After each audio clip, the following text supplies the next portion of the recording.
What's the emergency? No problem. All units are Hi, by I'm at the corner of Pleasant Hill and John Young Freeway. 1519 Hey everyone, welcome back to another episode of Crime Solvers Central, where we dig deep into unsolved mysteries and speak directly with the people keeping these stories alive. I'm Jayce. And I'm Charlie. Today's case is heavy and unresolved. It's been more than a decade, and the pain is still fresh for one Michigan family. We're talking about Bianca Chanel Green, a 24-year-old nursing student, a mother, a daughter, who simply vanished back in 2011 from Romulus, Michigan. No trace, just gone. And we're honored to be joined by someone who's kept this case alive.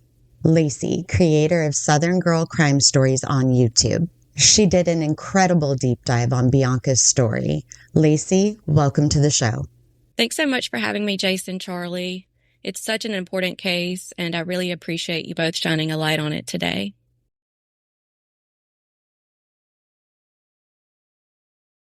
Let's start from the beginning for our viewers who might be new to this case. Can you walk us through what happened to Bianca Chanel Green?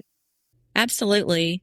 Bianca was last seen on March 25th, 2011, at her job at the Earl of Sandwich inside Detroit Metro Airport. She was 24 at the time, studying nursing at Wayne County Community College, and the mother of a young son, Jamere Jr. She was also several weeks pregnant. She had just started her life, really. School, a job, raising her child, everything was in motion. That's what makes this so hard to understand. After that day, Bianca was never heard from again, except for two strange text messages sent to her family 2 days later. One said something about being near Ohio, and the other said she couldn't take it anymore. But after that, silence.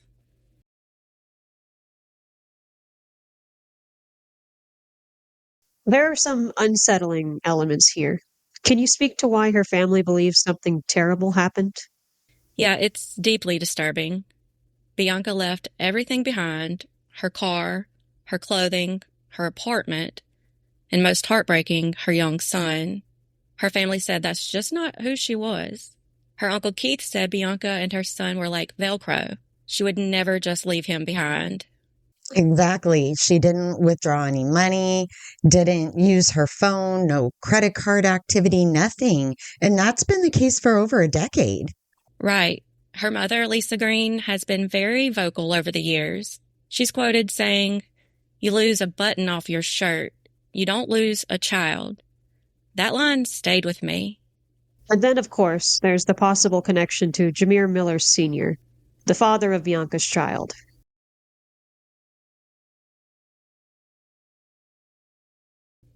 Fast forward to 2023, Jamere Miller is arrested and charged with the kidnapping and murder of another ex-girlfriend, 29-year-old nurse Patrice Wilson. Does that development change how we look at Bianca's case? In a big way. Patrice Wilson was abducted after her hospital shift in Detroit, and her body was found in the trunk of her own car. When police named Miller as the suspect, Bianca's family was devastated. They had long suspected him, but were trying to give him the benefit of the doubt, especially because he had shown up at a Crime Stoppers press conference years ago, holding their child. That's chilling. I saw that photo of him at that press conference, holding Bianca's son while cameras rolled, acting like he was helping the search. Yeah, it's surreal. And now with the murder charges in Patrice's case, the Romulus police and Detroit police have confirmed they're actively reviewing Bianca's case again for connections. Jamere Miller also has a long criminal history. Drug charges, gun violence, DUI, eluding the police, and multiple assaults. It begs the question, why wasn't he charged or more heavily investigated back in 2011? That's something Bianca's family has asked repeatedly. They've been heartbroken and frustrated for years. And now they're hoping that with Patrice's case in the spotlight, people will come forward with tips or information.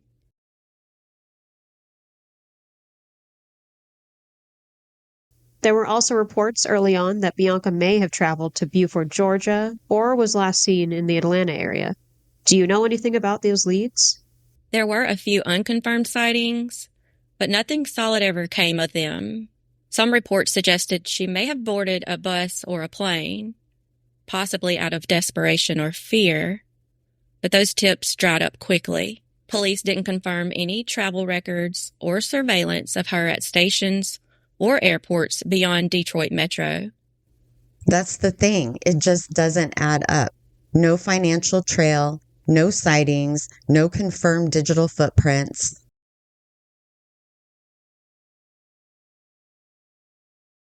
So let's thread this all together. A young, pregnant woman vanishes after work. Her ex, now accused of murdering another ex later, was questioned but never charged. And her family has been living in limbo for more than a decade. This is the kind of case that needs public help, people talking about it, sharing her photo, remembering her name. Exactly, because this case isn't cold due to a lack of love or effort.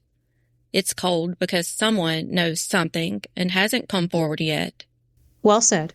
And on that note, we'll be shifting gears into our Q&A segment, where Charlie and I ask Lacy some deeper questions, some of which have come directly from our listeners and viewers. Stick around, and if you're just joining us, don't forget to like, subscribe, and hit the bell so you don't miss future cases like this one. We'll be back in just a moment. Of the children on certain weekends. Determined to improve her life, Bianca enrolled in college to pursue a degree in criminal justice with aspirations of becoming a parole officer. By the age of 24, she had moved to Romulus, Michigan, and was attending Wayne County Community College with a new goal of becoming a nurse. She was working as a supervisor at the Earl of Sandwich restaurant at Detroit Metro Airport. Bianca was also expecting her third child with her boyfriend, Jamere Miller, a man with a long history of criminal activity. Regardless, Bianca remained. Welcome back to Crime Solvers Central. We're diving deeper into the mysterious disappearance of Bianca Chanel Green with Lacy from Southern Girl Crime Stories. Let's get into some of the questions people have been asking.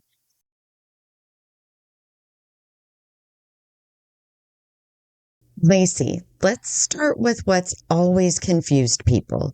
What exactly was the last confirmed sighting of Bianca, and who was the last known person to see her? Bianca was last seen on March 25, 2011, at her job at the Detroit Metro Airport. It's not publicly confirmed who exactly saw her last, but her mother said she dropped by to see Bianca that day. There's no confirmed account of Jamere Miller being with her that day. Those two text messages Bianca's family received, how credible do you think they are? Do you believe Bianca actually sent them? One text said she was in Ohio or near Ohio. The other said she couldn't take it anymore. The family feels strongly those messages didn't sound like Bianca. They question whether she sent them at all, and no further phone activity happened after that. Was there ever any surveillance footage from her job or her apartment that helped in the case? There's never been any public release of footage. If any was recovered, it hasn't been shared. It's unclear how thoroughly businesses and the airport were canvassed at the time.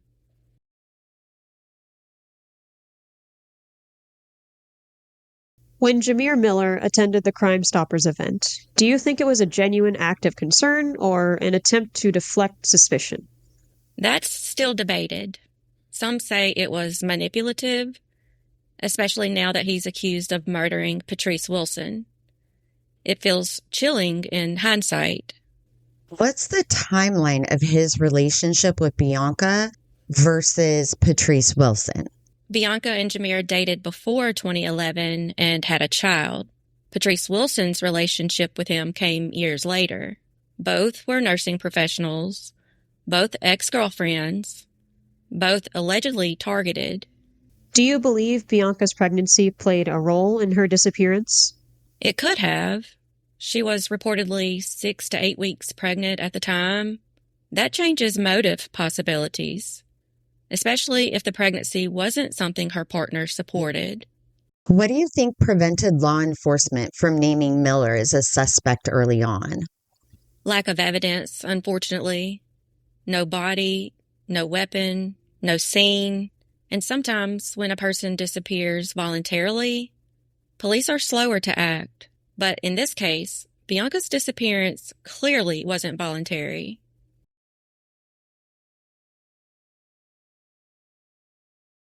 Do you think Bianca could have left voluntarily, at least initially? Could she have been running from something or someone? Unlikely. She left her entire life. Son, school, car, apartment. That's not a panicked exit. If she left, I believe it was under duress or coercion.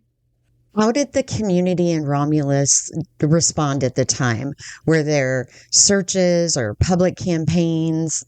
There were some community efforts early on, but interest faded over time. Her family has been relentless, though. Crime Stoppers re-upped the case multiple times, including offering a $1,000 reward. There's been mention of potential sightings in Georgia. Do you think those were real or red herrings? They might have been red herrings or misidentifications. No confirmed interactions or CCTV ever backed up those claims. Could be someone trying to throw off the search. Given what we now know about Miller, do you think there's a chance Bianca's case could finally be solved? There's hope. Miller being in custody on another murder could encourage someone in his circle to talk. Someone might have been afraid to speak up until now.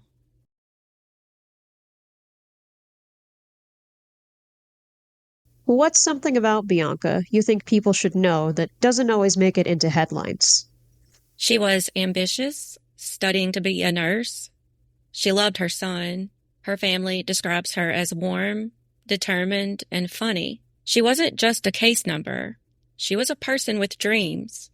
What stood out to you the most while researching Bianca's story for your video? Honestly, her mother's pain. It's raw and it's never let up. You can hear the love and desperation in her voice after all these years. It really stuck with me. Why do you think cases like Bianca's go cold for so long, especially when families are doing everything right? Resources, media bias, lack of hard evidence. Sometimes missing women of color don't get the coverage they deserve. That's why we have to keep talking about them. What would you say to someone who might know something, even if they think it's small or irrelevant? Please speak up. Even the smallest piece, something said years ago, something odd you saw, a confession, could crack the case wide open. You could give a family peace. Powerful. Lacy, thank you so much for sharing your insight and for continuing to tell Bianca's story on your channel. Coming up next, we'll talk about how you can help keep Bianca's story alive and what steps you can take if you know something or suspect someone might.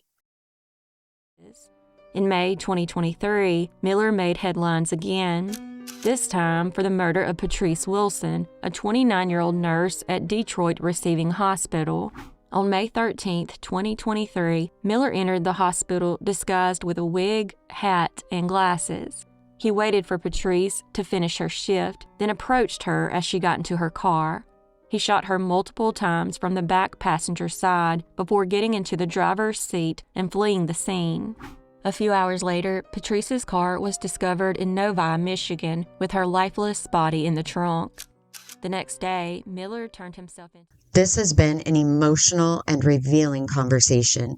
Bianca Green's disappearance isn't just a mystery. It's a pain that's been lingering in her family's life for over a decade. And despite all that time, her family has never stopped fighting. Her mother Lisa, her uncle Keith, and everybody who loved Bianca. They've been calling for answers, for action, for justice. If you're watching and you know something, even if you're not sure it matters, please come forward. Someone out there knows what happened to Bianca. There's a $1,000 cash reward through Crime Stoppers, and potentially more if credible tips come in. And remember, you can stay 100% anonymous. This isn't about catching you. This is about giving a mother her peace and giving a little boy answers about what happened to his mom. Here's what you can do right now. Call Crime Stoppers at 1-800-SPEAK-UP, Submit a tip anonymously online at www.1800speakup.org. Share Bianca's flyer, photo, or this podcast on your social media. Watch and comment on Bianca's story on my channel, Southern Girl Crime Stories. Let the algorithm do some of the heavy lifting. If you're local to Michigan or Atlanta, think back to March of 2011. Do you remember seeing Bianca? Did someone mention Buford or Ohio out of the blue? Were you ever in a room where someone said something suspicious about this case? Bianca was more than a missing person. She was a daughter, a sister, a nursing student, a devoted mom, and a young woman who deserved a future. Her child deserved a mother. Her family deserves closure. We hope this episode helps keep that hope alive. Even one comment, one memory, one tip can lead to the truth. And to Bianca's family, if you're watching, we see you, we hear you, we believe you, and we'll keep saying Bianca's name. If this episode moved you, please consider subscribing to Crime Solver Central. We cover cases that need visibility, not just headlines. Like, share, and most of all, talk about Bianca Green. Let's not let this story get buried by time. And if you want to watch my full video on Bianca's case, you can watch it at Southern Girl Crime Stories, along with other cases that deserves justice. Thanks again to Lacy for joining us. Thank you all for watching. And until next time, stay safe, stay curious, and stay loud.